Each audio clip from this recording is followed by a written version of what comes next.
Shalom, saudara dan saudari yang terkasih dalam Tuhan kita Yesus Kristus. Marilah kita luangkan waktu beberapa menit untuk berkencan dengan Tuhan saat ini, agar dari hari ke hari kita semakin dekat dengan Tuhan, sehingga hidup kita semakin diberkati dan menjadi berkat. Pembacaan dari surat Rasul Paulus kepada jemaat di Roma, bab 2 ayat 6 sampai dengan 7.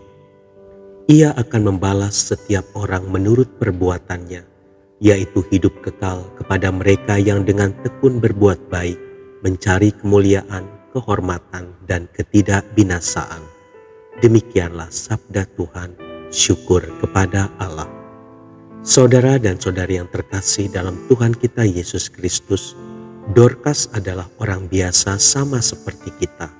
Namun ia dikenal sebagai orang yang suka berbuat baik dan memberi sedekah. Ia tinggal di Yope. Suatu hari ia sakit dan meninggal dunia. Semua orang sedih.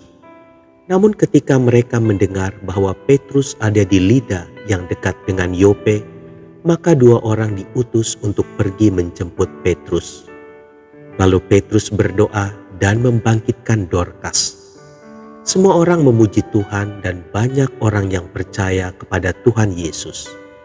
Kisah ini dituliskan dalam Kisah Para Rasul bab 9 ayat 36 sampai dengan 42. Saudara dan saudari yang terkasih dalam Tuhan kita Yesus Kristus, firman Tuhan mengatakan bahwa Tuhan akan membalas setiap orang menurut perbuatannya. Kepada orang yang tekun berbuat baik untuk mencari kemuliaan, kehormatan, dan keabadian, Tuhan akan memberikannya. Dan lebih lagi, Tuhan mengatakan bahwa kepada mereka Dia akan memberikan kehidupan kekal. Tidakkah itu membangkitkan harapan bagi kita? Kata kunci yang utama di sini adalah tekun. Saudara dan saudari yang terkasih dalam Tuhan kita Yesus Kristus, barangkali saat ini kita merasa tidak mendapat apa-apa dari kebaikan-kebaikan yang telah kita kerjakan. Lalu kita berhenti berbuat baik karena kecewa.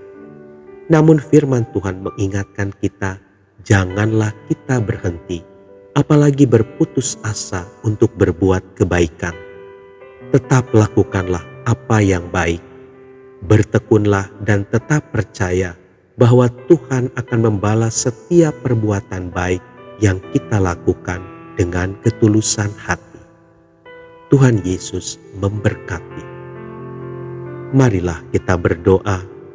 Dalam nama Bapa dan Putra dan Roh Kudus. Amin.